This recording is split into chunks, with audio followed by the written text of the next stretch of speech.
हाँ, तो जब इकॉनमी नहीं होगी तो बैंक डूबेंगे, और जहाँ तक एक्सपर्ट्स का मानना है 1.5 साल के अंदर तो सारे बैंक गायब हो जाएंगे।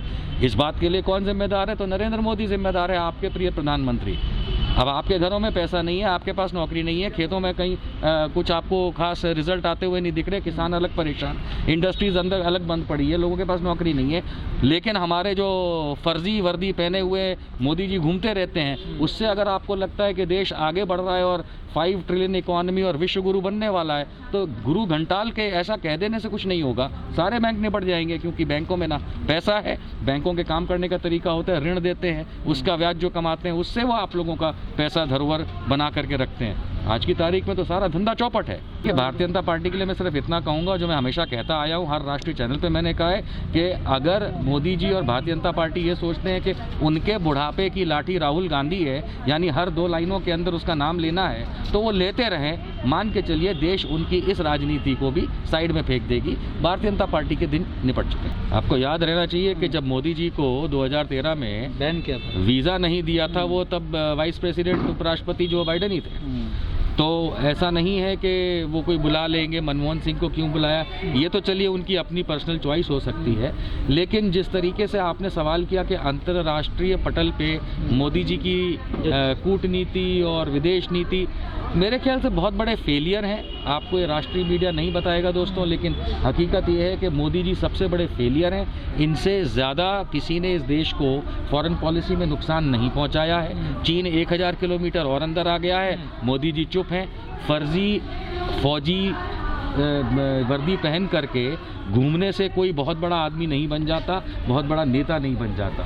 अगर इनको 2 पैसे की भी अगर देश की इज्जत होती तो ये पाकिस्तान के साथ हमारा पीओके जो वापस लेने का अमित शाह ने गुरूर दिखाया था पार्लियामेंट में, जो कि वो बात और है कि 94 में ही प्रण हो चुका था लेके भारत की पार्लियामेंट द्वारा, तो ये वो वापस ले करके दिखाते। देखिए, आप भी पत्रकार मित्र हैं, आप ये बेहतर जानते हैं कि सबसे बड़ा रुपया, तो मैं खुद जानता हूँ इस बात को कि अर्नब गोस्वामी ने योगी आदित्यनाथ के लिए ये कहा था, जाहिल गंवार क्या जानता है हिंदूवाद। और ये वही अर्नब गोस्वामी है जिसने बजरंग दल के लिए ये कहा था कि भगवा पहनने से कोई हिंदू नहीं हो जाता, और वो आतंक फैलाने की चेष्टा कर रहे हैं। और अब वो उसी मोदी के जाल में फंसे हुए हैं, नोट कमा रहे हैं। देखिए, 2 अलग बातें हैं। जहाँ तक मैं जानता हूँ, अर्नब के साथ मैंने बहुत सारे डिबेट किए, हज़ारों डिबेट किए उसके चैनल पे।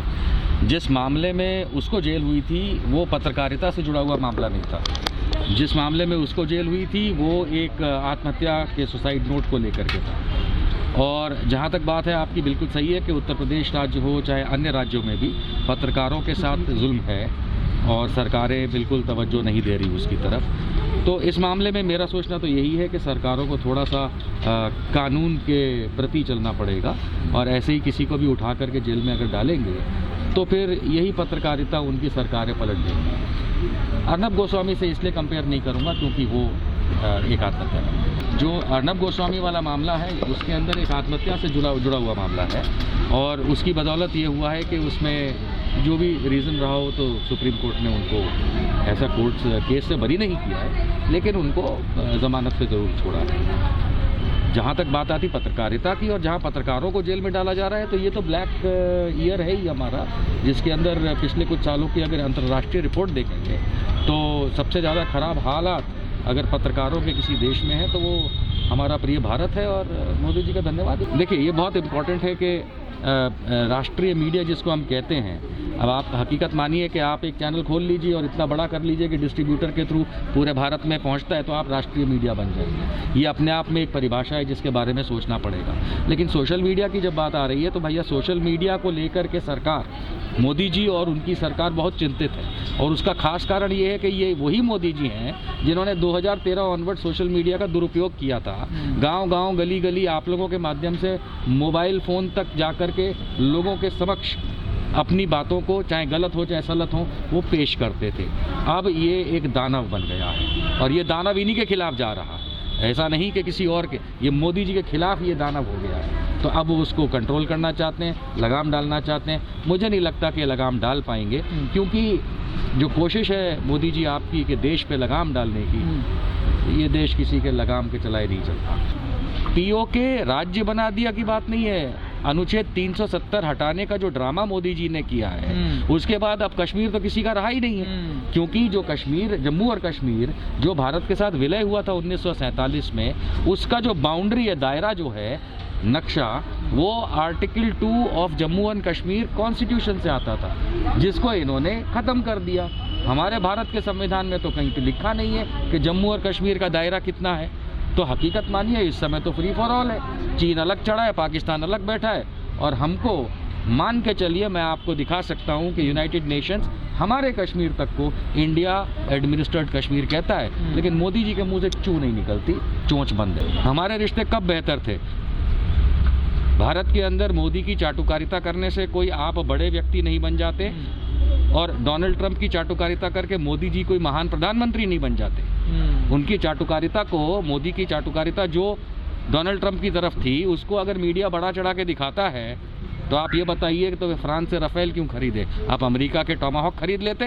आप कुछ नहीं खरीदे वहाँ से, टॉमकैट नहीं खरीदे। क्योंकि हकीकत तो ये है कि ये देश के अंदर मोदी की चाटुकारिता से लोग अपने आप को सम्मानित करने निकले हैं। वहाँ डोनाल्ड ट्रंप की चाटुकारिता मोदी जी करते थे। बस बात इतनी सी है। भाई सवाल आपका बहुत अच्छा है, लेकिन इस बारे में तो आम आदमी सोचे। अगर आम आदमी, आम इंसान अगर इस भारतवर्ष का अगर सिर्फ मीडिया पे आधारित रहेगा अपने घर चलाने के लिए, तो भैया सारा दिन तुम टीवी देखते रहो, 2 रोटी आ जाएगी व्हाट्सएप पे। ऐसा नहीं होगा। अगर आम इंसान ये नहीं समझ पा रहा है कि किस तरीके से गुमराह कर रहा है मीडिया और सोशल मीडिया और राजनीतिक पार्टी जिसका नाम है भारतीय जनता पार्टी और आपके महान प्रधानमंत्री नरेंद्र मोदी, तो भैया फिर ये दिवाली आपको ही आपकी तरफ मुबारक हो। दिवाला पिट गया है, लेकिन आप अगर खुशी मना रहे हैं तो गाल अपना चाटा मार के लाल रख रहे हैं। नहीं, एज एन इंडिपेंडेंट एंटिटी मुझे कोई फ़र्क नहीं पड़ता बराक ओबामा क्या लिखता है, डोनाल्ड ट्रंप क्या लिखता है, मोदी जी क्या कहते हैं। जहाँ तक बात है कोई लोग FIR करा रहे हैं, तो भैया ये उनका पर्सनल कोई मामला हो सकता है। जहाँ तक मुझे पता है कि बराक ओबामा और मनमोहन सिंह जी के बीच में टाई-अप्स बहुत अच्छे रहे। अमेरिका का कोई कल सुबह से भारत के साथ अच्छा रिलेशनशिप रहा, ऐसा नहीं है। लोगों को लिंडन जॉनसन तक जाना पड़ेगा, जॉन F कैनेडी तक जाना पड़ेगा, तब मालूम चलेगा कि भारत और अमेरिका के रिलेशन क्या रहे। किसी एक के बारे में कोई क्या वक्तव्य रखता है, उससे कोई फ़र्क नहीं पड़ता। चाहे पक्ष हो चाहे विपक्ष हो, उसके बारे में क्या सोचता है, ये इंडिपेंडेंट। भारतीय जनता पार्टी जो है, अगर आप लोग ये मानते हैं कि भारतीय जनता पार्टी जो है वो गॉस्पेल ट्रुथ, यानी कि जो ज्ञान बांटती है वही ईश्वर का बोला हुआ सत्य है, तो आप देख लीजिए आपके सामने जो हालात हैं, ये उसी ईश्वर का दिया हुआ असत्य है। आप मोदी जी को लेके आए थे, देश बंद होने वाला है, आप एक ट्रेन की क्या बात कर रहे हैं? मैं निजीकरण का विरोधी नहीं हूँ, लेकिन जैसे कहते हैं ना, अति की नहीं अच्छी गति, तो एक निजीकरण की भी एक सीमा होती है। कई सालों से ये प्रोग्राम निजीकरण का चलता आया है। PV नरसिम्हा राव जी स्वर्गीय प्रधानमंत्री ने इस चीज़ को शुरुआत किया था।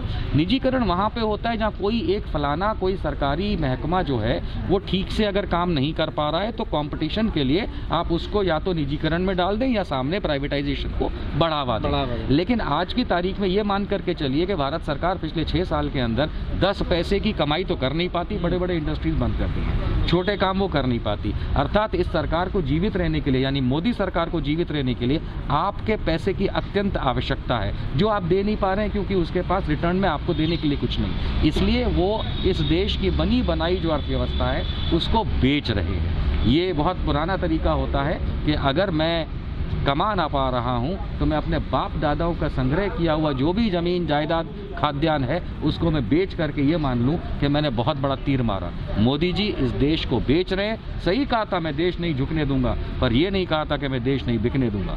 बेचो मोदी जी, बेचो, एक दिन तुम प्रधानमंत्री की कुर्सी भी बेचोगे।